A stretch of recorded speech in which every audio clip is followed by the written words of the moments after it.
بسم اللہ الرحمن الرحیم۔ السلام علیکم ورحمۃ اللہ وبرکاتہ۔ امید ہے خیریت سے ہوں گے ہمارے خواتین و حضرات۔ آج ہمارے ساتھ پروگرام میں موجود ہیں مولانا محمد وسیم صاحب۔ جیسا کہ آپ جانتے ہیں کہ کچھ ہی دنوں میں رمضان کی آمد ہونے والی ہے، اسی حوالے سے ہم ان سے کچھ سوال کریں گے کہ آداب رمضان کے بارے میں ہمیں کچھ بتائیں، اور اس کے علاوہ کچھ قرآنی وظائف بھی بتائیں جو اللہ تعالیٰ نے ہمیں یہ بتایا ہے کہ قرآنی وظائف کرنے چاہیے، اور وہ کیا ہیں۔ تو ہم السلام علیکم مولانا صاحب، کیا حال ہے آپ کا؟ ٹھیک ٹھاک؟ بسم اللہ الرحمن الرحیم۔ وعلیکم السلام ورحمۃ اللہ وبرکاتہ۔ جی بہت شکریہ بھائی حسیب صاحب آپ کا، آپ نے ہمیں اپنے پروگرام میں مدعو فرمایا۔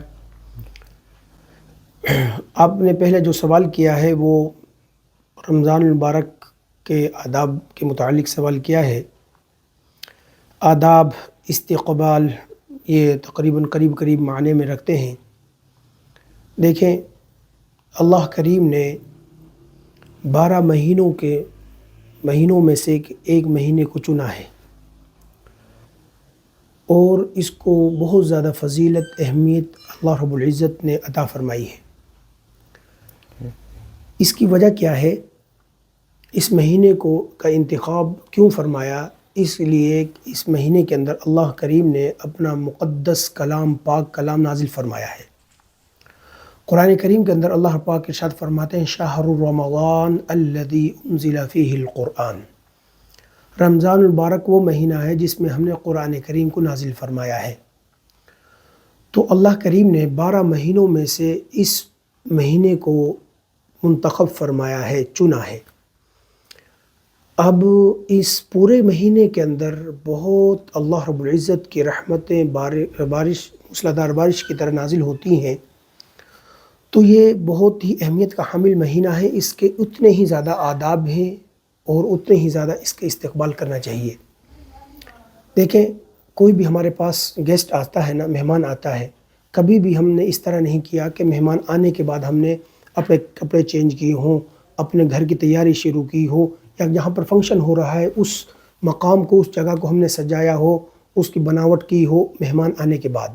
ہمیشہ اس سے پہلے اپنے کپڑے بھی پہنتے ہیں، اپنی زیب و زینت بھی اختیار کرتے ہیں، اس جگہ کو بھی ہم کیا کرتے ہیں، بناتے سنوارتے ہیں۔ تو رمضان ہم سے یہ تقاضا کرتا ہے، آداب رمضان یہ ہم سے مطالبہ کرتا ہے کہ رمضان آنے سے پہلے ہم اپنے آپ کو تیار کریں، اس رمضان کے لیے اپنے آپ کو تیار کریں، عبادات کے لیے۔ اللہ کی عظمت والا مہینہ جو ہمارے پاس آ رہا ہے، اس مہینے کے لیے اپنے آپ کو ہم کیا کریں، تیار کریں۔ جی۔ اس میں دیکھیں بہت ہی اہم چیز کہ اللہ رب العزت کی رحمت ویسے تو ہر وقت انسانوں پر نازل ہو رہی ہے، تبھی تو میرے جیسے گناہگار انسان دنیا پر چل پھر رہے ہیں، لیکن یہ ایسا مقدس مبارک مہینہ ہے جس میں ہر وقت، ہر آن، ہر گھڑی اللہ کی رحمت موسلادھار بارش سے بھی زیادہ نازل ہو رہی ہے۔ یہی وجہ ہے کہ پیارے حبیب صلی اللہ علیہ وسلم کا فرمان ہے، یہ وہ مبارک مہینہ ہے کہ جس وقت اس کا آغاز ہوتا ہے، اللہ رب العزت بڑے جو سرکش شیاطین ہیں کہ انسانوں کو برے کاموں اور گناہوں کی طرف جو راغب کرتے ہیں، اللہ کریم ان کو جکڑ دیتے ہیں۔ یہ ایسا مبارک مہینہ ہے کہ جس میں سرکار دو عالم صلی اللہ علیہ وسلم کا فرمان ہے کہ جنت کے 8 دروازوں کو اللہ رب العزت کھول دیتے ہیں۔ ایسا مبارک مہینہ ہے جس میں اللہ کریم جہنم کے 7 دروازوں کو بند فرما دیتے ہیں، اور اللہ رب العزت کی طرف سے ندا لگانے والا ندا لگاتا ہے۔ کیا ندا لگاتا ہے؟ حدیث مبارکہ میں آیا ہے، سرکار دو عالم صلی اللہ علیہ وسلم نے ارشاد فرمایا کہ فرشتہ ندا لگاتا ہے، اے خیر کے تلاش کرنے والے اقبل، آگے بڑھ اور خیر کو تلاش کر۔ اے شر کے تلاش کرنے والے متلاشی، رک جا یہیں پر اور چھوڑ دے تمام کاموں کو، اللہ کی طرف مڑا۔ یہ پھر جو ہے نا اللہ کریم کی طرف سے سوالات ہوتے ہیں، حل من سائل، کوئی ایسا شخص ہے جو مجھ سے سوال کرے، میں اس کے سوالوں کو پورا کروں۔ حل من رازق، کوئی ایسا شخص ہے جو مجھ سے رزق طلب کرے، میں اس کو رزق عطا کروں۔ اسی طرح کوئی اپنی حاجات کو پورا کروانے والا ہے، میں اس کی مکمل حاجات کو پورا کر دوں۔ اللہ کریم کی طرف سے ندا لگائی جاتی ہے اور فرشتہ ندا لگاتا ہے، پھر اللہ کے مقرب بندے جن کو اللہ رب العزت نے چنا ہے، توفیق دی ہے، وہ اللہ رب العزت کے سامنے کھڑے ہوتے ہیں، اللہ رب العزت سے دعا کرتے ہیں، دیکھیں، اور اللہ کے سے اپنی آرزویں تمنائیں مانگتے ہیں۔ محترم سامعین، اس میں بنیادی چیز یہ ہے کہ ہم اس مبارک مہینے کا استقبال آداب کی رعایت رکھتے ہوئے اس کا کیا کریں، ویلکم کریں، خوش آمدید کہیں اس کو، اور اپنے آپ کو نیکیوں کے لیے تیار کریں۔ سمپل سی بات ہے، ہر چیز کا ایک موسم ہوتا ہے۔ آپ نے دیکھا ہوگا جو تاجر حضرات ہیں، بالخصوص جس وقت گندم کی کٹائی ہوتی ہے یا چاول کی کٹائی ہوتی ہے یا اسی طرح مکئی کی کٹائی ہوتی ہے وغیرہ وغیرہ، اجناس مختلف قسم کے اجناس کی کٹائی ہوتی ہے، جو بیوپاری ہوتے ہیں نا، وہ اپنے آرام کو کچھ وقت کے لیے ترک کر دیتے ہیں، 10 دن کے لیے، 20 دن کے لیے، ایک مہینے کے لیے۔ وہ یہ کہتے ہیں کہ بھائی ہم نے 1 مہینہ کام کرنا ہے، پھر پورے سال بیٹھ کر کھانا ہے۔ اس لیے وہ محنت کرتے ہیں 24 گھنٹے، وہ اپنی جو ہے نا آرام کو اور اپنے سکون کو داؤ پر لگا دیتے ہیں اور محنت کرتے ہیں، رات کو بھی آرام ترک کر دیتے ہیں، بس بھاگ دوڑ میں لگے رہتے ہیں۔ سیم اسی طرح ان لوگوں کے لیے اللہ کریم نے یہ مبارک مہینہ عطا فرمایا ہے جو اللہ کی طرف آنا چاہتا ہے، جو ایک قدم بڑھانا چاہتا ہے اللہ کی طرف، اللہ پاک اس کی طرف دوڑ کر آتے ہیں، ان کے لیے یہ مہینہ ہے، یعنی نیکیوں کا سیزن ہے، کہ اب انسان اپنے آپ کو تمام دنیا کی مصروفیات کو ترک کر کر اپنے آپ کو یکسو ہو کر اللہ رب العزت کے سامنے اس مہینے کو، گویا آپ یہ سمجھے کہ 11 مہینے جو اللہ کریم نے دیے ہیں نا، وہ دنیا کے لیے دیے ہیں۔ یہ مہینہ اللہ کریم نے اپنی عبادت کے لیے بنایا ہے کہ بھئی اس مہینے میں میری خوب عبادت کرو۔ جی، یہاں پر ایک بات میں عرض کرتا چلوں کہ دیکھیں، ہم مسلمان ہیں، ہمارے اوپر لازم ہے، ہر ایک انسان کے اوپر لازم ہے کہ وہ کیا کرے، اس مہینے کا استقبال کرے، اس مہینے کے آداب کا خیال کرے۔ گناہ ہے، جی، گناہ ہے، خواہ وہ مسجد کے اندر ہو یا باہر ہو۔ اگر باہر ہوگا تو اس کی شدت کم ہے، اگر مسجد کے مقدس مقامات پر ہوگا تو اس کی شدت بڑھ جاتی ہے۔ اسی طرح گناہ ہیں، عام دنوں کے اندر بھی گناہ ہیں، اگر کوئی شخص رمضان المبارک کے مقدس مہینے کے اندر گناہ کرے گا نا، اس کی شدت بڑھ جائے گی، کہ رحمت و برکتوں کا نزول ہو رہا ہے، اللہ کی طرف سے جو ہے ندا لگائی جا رہی ہے، بخشش کے وعدے کیے جا رہے ہیں، اور یہ بندہ ابھی بھی سرکشی پر اڑا ہوا ہے، جڑا ہوا ہے اور سرکشی پر ہے۔ آداب اور اس کا استقبال اس لیے ہمارے اوپر ضروری ہے کہ میرے معاشرے کے اندر، میرے جو تجربات میں، آپ حضرات تجربات میں بھی یہ بات آئی ہے کہ ہو کیا رہا ہے میرے معاشرے کے اندر، رمضان المبارک کا مہینہ آتا ہے نا، ہم سر عام کھاتے بھی ہیں، پیتے بھی ہیں اور سگریٹ نوشی بھی کرتے ہیں۔ کوئی شخص اگر پان رکھ رہا وہ بھی سر عام کھا رہا ہے۔ پہلے زمانے میں یہ تھا کہ لوگ جو ہے مسافروں کے لیے ہوٹل کھلے رہتے تھے لیکن آگے کناتیں لگی رہتی تھی، اب تو وہ بھی ختم ہو گئی ہیں، سر عام کھایا پیا جا رہا ہے۔ ایک واقعہ علماء نے بیان کیا ہے، ایک مجوسی کا یا ایک ہندو کا، دونوں واقعات بیان کیے ہیں۔ دیکھیں، عبرت کے لیے ہمارے لیے اور آپ کے لیے اللہ کریم نے کیا دکھلایا ہے کہ وہ مجوسی تھا نا، اس نے جس وقت رمضان کا مہینہ آیا نا، اس نے اپنے بچوں کو سمجھایا کہ بچوں دیکھو، اب جو یہ مہینہ شروع ہونے والا ہے نا، یہ مسلمانوں کا مبارک مہینہ ہے، اس مہینے کے اندر اللہ کریم کی طرف سے صبح صادق سے لے کر غروب آفتاب تک کھانے پینے سے منع کیا ہے، لہٰذا تم غیر مسلم ہو، تم نے اگر تمہیں حاجت پڑ جائے نا کھانے پینے کی، تو تم نے گھر کے اندر 4 دیواری کے اندر آ کر کھانا پینا ہے، باہر کسی کے سامنے نہیں کھانا پینا۔ وقت گزرا، اس نے اپنے بیٹے کو نصیحت کی، بچوں کو نصیحت کی، وقت گزرا، وہ بندہ مجوسی فوت ہو گیا، وہ ہندو جو بھی تھا غیر مسلم فوت ہو گیا۔ ایک شخص نے اس کو خواب کے اندر دیکھا کہ وہ تو جنتوں میں ہے، جنت کی نعمتیں جو ہے نا مزے لوٹ رہا ہے۔ وہ مسلمان نے، جو پڑوسی تھا، جو دوست تھا، اس نے کہا کہ بھائی مسلمانوں کے لیے جنت، کافروں کے لیے تو جنت نہیں ہے، آپ کس طرح یہاں پر؟ اس نے بڑی پیاری بات کہی، اس نے کہا دیکھو، واقعی قرآن کریم کے اندر اللہ کریم نے ارشاد فرمایا ہے کہ جنت صرف مسلمانوں کے لیے ہے۔ آپ کے پیارے حبیب صلی اللہ علیہ وسلم نے بھی فرمایا ہے کہ جنت صرف مسلمانوں کے لیے ہے۔ ہم بھی کہتے ہیں جنت صرف مسلمانوں کے لیے ہے، لیکن میری ایک بات، آداب رمضان استقبال رمضان کی میرے کام آ گئی کہ میں نے اپنے بچوں کو سمجھایا، بچوں یہ مبارک مہینہ ہے، اس مہینے میں تمہیں سریعام کھانا پینا نہیں ہے۔ میں نے رمضان المبارک کا ادب کیا، مبارک مہینے کا ادب کیا۔ اللہ کریم نے اس کی برکت سے میرے دل کے اندر جو ہے نا ایمان اتار دیا اور میں مسلمان ہو گیا۔ جب میں مسلمان ہوا، ایمان کی حالت میں اس دنیا سے گیا تھا، اللہ رب العزت نے مجھے جنت عطا فرما دی۔ اب یہاں پر قابل غور نقطہ یہ ہے میرے اور آپ کے لیے، ایک غیر مسلم کو جو کہ غیر مسلم ہے اپنے بچوں کو سمجھا رہا ہے کہ بیٹا سریعام نہیں کھانا پینا۔ اللہ کریم اس کی برکت سے اسے ایمان کی دولت سے نواز دیتے ہیں۔ ہم مسلمان ہیں، ہم کہتے ہیں ہم اللہ اور اس کے رسول، آخرت پر، قیامت پر، قرآن کریم پر، جنت جہنم برزخ اور جو ہے نا تقدیر اچھی بری پر ایمان لاتے ہیں۔ ہم اس کے باوجود سریعام کھاتے پیتے ہیں۔ اللہ نہ کرے ہماری پکڑ ہو جائے، بڑا حساس مسئلہ ہے۔ اس لیے دیکھو گناہ تو گناہ ہے، میں نے جس طرح عرض کیا، لیکن اگر سریعام کیا جائے گا تو کیا ہوگا؟ اس کی شدت بڑھ جائے گی۔ وہاں پر بیسیوں جتنے آدمی دیکھیں گے وہ ہمارے گناہ پر گواہی دیں گے کل قیامت کے دن۔ انسان کے اللہ کریم قرآن کریم ارشاد فرمایا کل قیامت کے دن کیسا ہوگا؟ الیوم نختم علی افواہہم، اس منہ پر مہر لگا دی جائے گی۔ یہ زبان ہے نا، یہ بھی گوشت کا ایک لوتھڑا ہے۔ قرآن کریم اللہ پاک ارشاد فرماتے ہیں کہ ہم اس پر مہر لگا دیں گے، وَتُكَلِّمُنَا أَيْدِيهِمْ، یہ ہاتھ ہم سے باتیں کریں گے، وَتَرْشُدُ أَرْجُلُهُم مَّا كَانُوا يَكْسِبُونَ، یہ پاؤں گواہی دیں گے اے باری تعالیٰ میرے اوپر چڑھ کر اس کام کے لیے گیا۔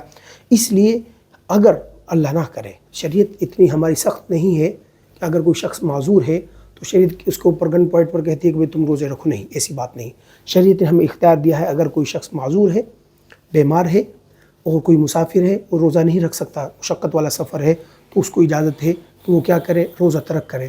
لیکن اس کے اوپر بھی آپ پابندی عائد ہوتی ہے کہ بھائی آپ کیا کرو، آداب رمضان کو مد نظر رکھتے ہوئے سریعام نہ کھاؤ پیو۔ سریعام کھانے کی اس کو بھی اجازت نہیں، خواہ کوئی بیمار ہے یا مسافر ہے، یا اسی طرح کوئی ایسا عورت ہے جس کو جو ہے نا مخصوص ایام شروع ہو گئے، فرمایا اس طرح رہو گھر کے اندر باہر کہ سب کو یہ محسوس ہو کہ تم کے ہو روزے سے ہو۔ اس لیے بہت ہی ضروری ہے میرے معاشرے کے لیے کہ ہم اس مبارک مہینے کا استقبال کریں، آداب کا خیال کریں۔ حسیب بھائی نے دوسرا سوال کیا تھا کہ رزق کے حوالے سے کوئی وظیفہ جو کہ قرآن و حدیث میں ہو۔ دیکھیں حسیب بھائی، قرآن کریم نے دو وظائف بیان فرمائے ہیں۔ سب سے پہلا وظیفہ ہے سورۃ نوح کے اندر اللہ رب العزت ارشاد فرماتے ہیں، اور وہ وظیفہ کیا ہے؟ استغفار کا ہے۔ بے شمار انعامات ہیں، بے شمار انعامات ہیں، ان گنت استغفار کے۔ اللہ سے اپنے گناہوں کی معافی طلب کرنا اور اللہ رب العزت کے سامنے ہر وقت سربسجود رہنا اور اللہ سے توبہ کرتے رہنا، استغفر اللہ الذی لا الہ الا هو الحی القیوم واتوب الیہ۔ قرآن کریم ارشاد فرماتا ہے فَقُلْتُ اسْتَغْفِرُوا رَبَّكُمْ إِنَّهُ كَانَ غَفَّارًا۔ سیدنا نوح علیہ السلام نے اپنی قوم سے کہا کہ تم اللہ رب العزت سے استغفار کرو، إِنَّهُ كَانَ غَفَّارًا، یعنی اپنے گناہوں کی معافی مانگو، وہ ذات ایسی ہے جو بخشنے والی ہے۔ اچھا، پہلا فائدہ کیا ہوگا جب تم استغفار کرو گے؟ يُرْسِلِ السَّمَاءَ عَلَيْكُمْ مِدْرَارًا، اللہ پاک آسمان سے موسلادھار بارش نازل فرمائیں گے۔ آپ جانتے ہیں نا جن علاقوں میں بارش نہیں ہوتی وہاں پر کیا ہوتی ہے؟ قحط سالی۔ قحط سالی جس وقت آتی ہے نا تو ان جو ہے نا تمام مخلوقات مر جاتی ہے، اجناس نہیں ہوتے۔ اللہ کی جو ہے نا یہ مخلوقات، چرند پرند، یہاں تک کہ جانور، حتیٰ کہ انسان بھی مرنے پر مجبور ہو جاتے ہیں۔ اتنی بڑی نعمت ہے، اللہ پاک استغفار کی برکت سے کیا عطا فرمائیں گے؟ موسلادھار بارش۔ جب بارش ہوگی ہر طرف سبزہ، ہریالی اور غلہ اناج اگیں گے، ٹھیک ہے۔ وَيُمْدِدُكُمْ بِأَمْوَالٍ، اللہ پاک فرماتے ہیں ہم تمہاری مدد کریں گے مال کے ذریعے سے۔ وَبَنِينَ، تیسرا کہ ہم تمہاری مدد کریں گے نرینہ اولاد کے ذریعے سے۔ وَيَجْعَلْ لَكُمْ أَنْهَارًا، اور اس کے علاوہ بہت نہریں جاری فرمائیں گے، بہت سارے۔ دیکھیں استغفار کی برکت سے اللہ رب العزت، کوئی جو شخص چاہتا ہے نا کہ اس کے رزق میں اضافہ ہو، وہ کثرت کے ساتھ استغفار کرے۔ یہ مجرب عمل ہے۔ ایک واقعہ لکھا ہے علماء نے، ایک نان بھائی تھا، نان بھائی، خباز جس کو ہم کہتے ہیں نا، نان بھائی۔ اس نے نا وہ کثرت کے ساتھ استغفار کرتا تھا، اس نے جو بھی اللہ سے مانگا اللہ کریم نے اس کو عطا فرمایا. جی. اب دیکھیں استغفار پہ صرف ایک واقعہ ہے. کیا ہوا، ایک دن ایک نا مسافر شخص آیا، اس نے دروازہ مسجد کا کھلوانے کی کوشش کی. مؤذن صاحب یا امام صاحب نے کہا کہ بھائی کسی بھی شخص کو رات رہنے کی اجازت نہیں ہے. نکال دیا بیچارے کو. امام احمد بن حنبل رحمۃ اللہ علیہ تھے وہ. اچھا. ٹھیک ہے. جی.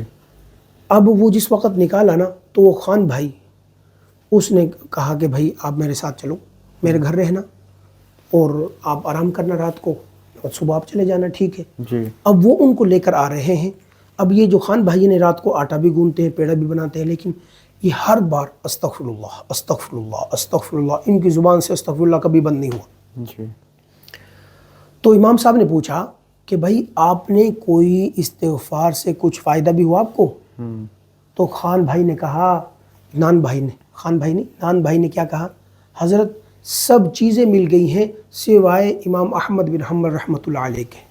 سے ملاقات نہیں ہوئی. ان سے ملاقات نہیں ہو سکی. ملاقات. یعنی اللہ پاک نے استغفار کی برکت سے بہت ساری نعمتوں سے نواز دیا ہے. امام احمد بن حنبل رحمۃ اللہ علیہ کا دل کے اندر اشتیاق پیدا ہوا ان سے ملاقات ہو جائے، وہ رہ گئی. جی. ان کو نہیں پتا تھا یہ خود امام صاحب ہیں. تو امام صاحب نے فرمایا کہ تمہیں استغفار کی برکت سے آج اللہ پاک نے تمہیں ان سے بھی ملوا دیا ہے. زبردستی مسجد سے نکلوایا، ماشاءاللہ. تم کو بلایا، تم مجھے لے کر آئے. یہ دیکھو کیسے اسباب پیدا کیے. یہ ہے استغفار. چھپڑ پھاڑ کر اللہ پاک رزق عطا فرمائیں گے. دوسرا وظیفہ وہ کیا ہے؟ درود پاک ہے. درود شریف. سرکار دو عالم صلی اللہ علیہ وسلم کا فرمان ہے کہ جو شخص بھی یہ چاہتا ہے کہ کل قیامت کے دن میرا جتنا زیادہ قریب ہو، وہ جو ہے نا اتنا ہی زیادہ میرے اوپر درود پاک پڑھے. اللہ کے قریب اللہ کے نبی صلی اللہ علیہ وسلم نے ارشاد فرمایا. دیکھیں علماء بیان فرماتے ہیں کہ یہ دو دائیں بائیں فرشتے بیٹھے ہوئے ہیں نا، ان کے ہمیشہ ایک قلم چلے گا. اب ہم نیک اعمال کر رہے ہیں، اللہ کے فضل سے دائیں بیٹھنے والے فرشتوں کا قلم چل رہا ہے، بائیں والے آرام سے بیٹھے. علماء نے بیان فرمایا ہے جس وقت انسان درود پاک پڑھتا ہے نا تو دونوں کے قلم مصروف ہو جاتے ہیں. اچھا. کس طرح ہوتے ہیں؟ فرمایا دائیں والا نیکیاں لکھتا ہے، بائیں والا برائیاں مٹاتا ہے. اچھا. اللہ کے نبی صلی اللہ علیہ وسلم کیا ارشاد فرمایا؟ جو شخص بھی کثرت کے ساتھ درود پاک پڑھے گا نا، اللہ اس کے غم اور ہم اور غموم اور ہموم کو ختم کر دیں گے. دنیا آخرت کے غم کو ختم کر دیں گے. یہ ہے درود پاک کی مختصر سی. درود پاک اور استغفار یہ دو وظیفے ایسے ہیں جو قرآن کریم نے اور سرکار دو عالم صلی اللہ علیہ وسلم نے ہمیں عطا فرمائے ہیں. ہم اس کو اپنے لیے حرز جان بنا لیں، یعنی کبھی نہ بھولیں. کبھی درود پاک، کبھی استغفار. بس آگے رمضان المبارک انشاءاللہ چند دنوں بعد شروع ہونے والا ہے. اس میں پہلے کلمے کا جو ہے نا ورد ہو اور اللہ کریم سے کثرت کے ساتھ توبہ کی جائے، اور اس کے ساتھ ساتھ جنت کی طلب اور جہنم سے اللہ کی پناہ مانگی جائے. یہ چیزیں ہیں جو سرکار دو عالم صلی اللہ علیہ وسلم نے امت کو تعلیم دی ہے. اس کو میں بھی اپناؤں، آپ حضرات بھی اپنائیں. اللہ کریم سے دعا ہے اللہ پاک مجھے اور آپ کو عمل کرنے کی توفیق عطا فرمائے. آمین. وما علینا الا البلاغ.